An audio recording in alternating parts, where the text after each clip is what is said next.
L'objectif principal du stage de préparation Ushuaïa, c'est vraiment le cœur de notre préparation. L'idée de venir ici, c'est de trouver des conditions hivernales qui se rapprochent le plus possible des conditions qu'on va avoir sur les compétitions pendant l'hiver. So it's now 8 o'clock in the morning. Sun is rising in a few minutes and we just drove from Ushuaïa to Cerro Castor, which is nearly 30 minutes driving. And then we're going to ski the whole morning here. Slalom for me, GS for the other guys, and I think it's going to be pretty hot.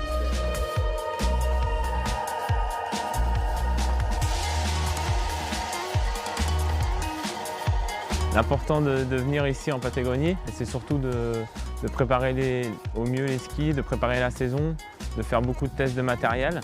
Et c'est vrai qu'on a la chance d'avoir chaque jour des neiges un peu différentes. Donc ça nous permet de nous comparer et de savoir où on en est sur chaque profil de piste et chaque profil de neige. C'est des pistes qui sont complètes. Il y a de la pente, il y a des plats, il y a des ruptures de pente. Donc, pour le bagage technique que doivent avoir des athlètes pour gagner des Coupes du Monde, ici on retrouve beaucoup de sections qui leur permettent de travailler ces passages-là.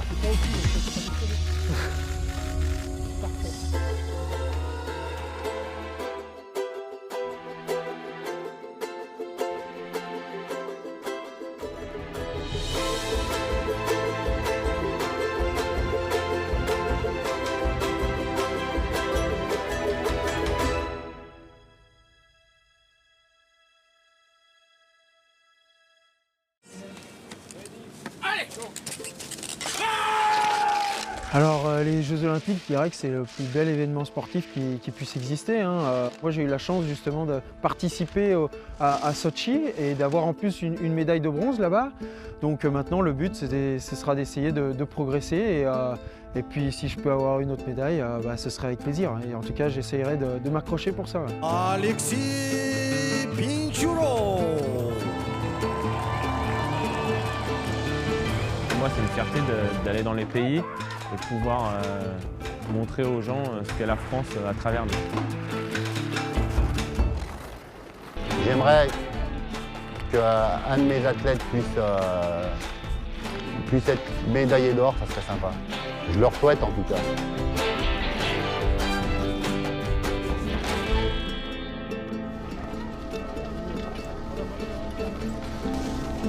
Et bien là, on attaque la journée, c'est notre première montée en télésiège.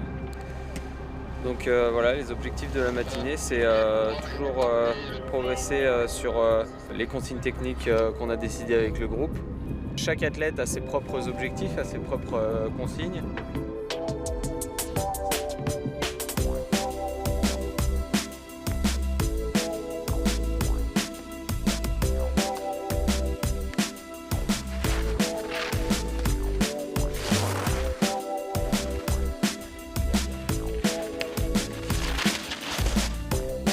Not good enough, but it's improving day after day. Keep working. Tu t'occupes de tes pieds, il faut que tu t'occupes de tes pieds. C'est d'abord l'appui, je place. Il faut avoir cette volonté de prendre et à chaque fois.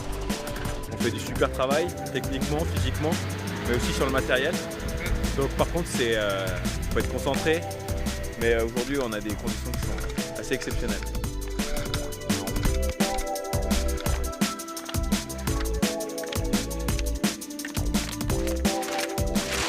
On a un chronomètre qui est relié à un départ et puis 2 intermédiaires qui nous donne le temps pour chaque manche et du coup on a les temps par secteur, donc ça permet aux skieurs d'avoir, dès qu'ils ont terminé leur manche, d'avoir leur temps, de savoir où est-ce qu'ils ont été vite ou pas, ou qui ont été un peu moins bons, ou des parties qui ont été un peu moins bonnes. Ça leur donne des informations vraiment importantes aussi sur leur matériel.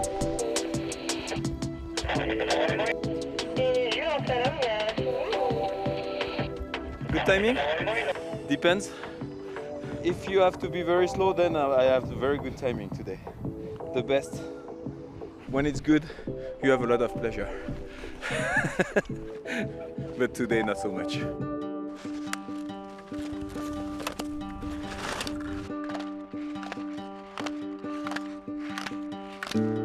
Les choses les plus difficiles, les conditions se dégradent.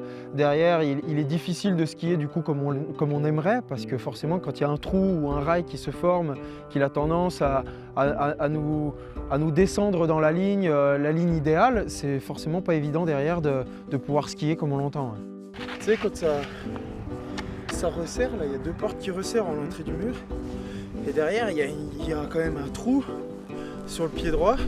Et après, toutes les traces, elles sont vachement basses du coup. Et j'arrive pas du coup à rester haut et à couper les traces. Et puis l'idée, c'est de faire des gammes, de faire des manches pour emmagasiner un maximum d'informations, pour travailler physiquement aussi. Et puis pour continuer de développer le ski, pour pouvoir faire des retours ensuite quand on rentre en Europe sur l'usine qui fabrique nos skis, pour dire moi je voudrais bien un modèle de ski un peu plus agressif, un peu plus large, voilà. Et aussi pareil sur les fixations et sur les chaussures. Donc c'est un travail sur du long terme, parce qu'ensuite après il faut les construire les skis, et ça prend beaucoup de temps. Donc, Moi je m'occupe de la préparation du matériel. Et je m'occupe aussi de faire la connexion entre le feeling de l'athlète et le développement avec la marque de ski.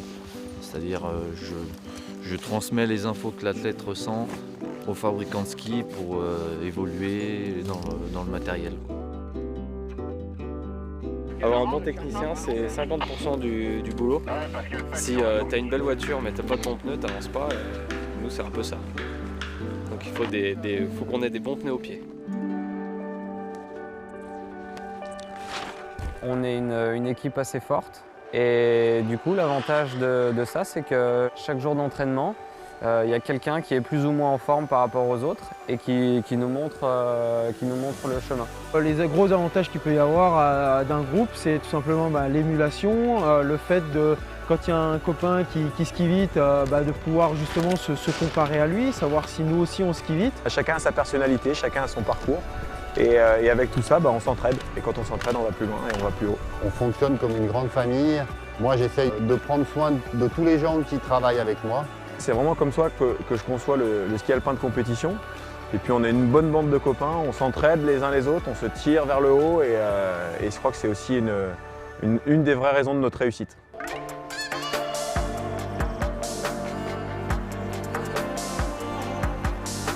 Alors pour la première fois en Patagonie, j'ai découvert le chien de traîneau.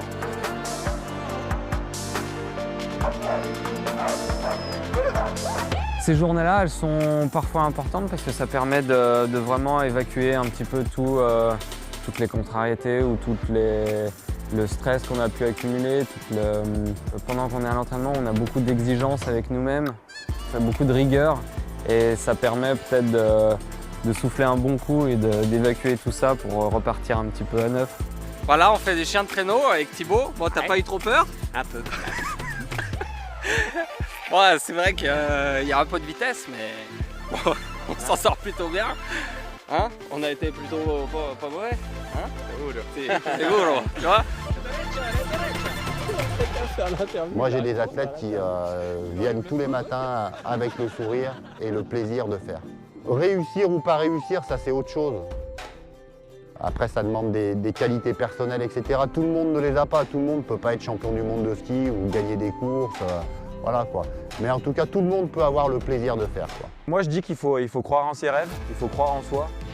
On peut se fixer des objectifs, mais on peut toujours aller plus haut si on croit en soi, si on se donne les moyens. Je crois que le travail finit toujours par payer, mais il faut de l'abnégation, il faut de la passion, il faut des heures de travail.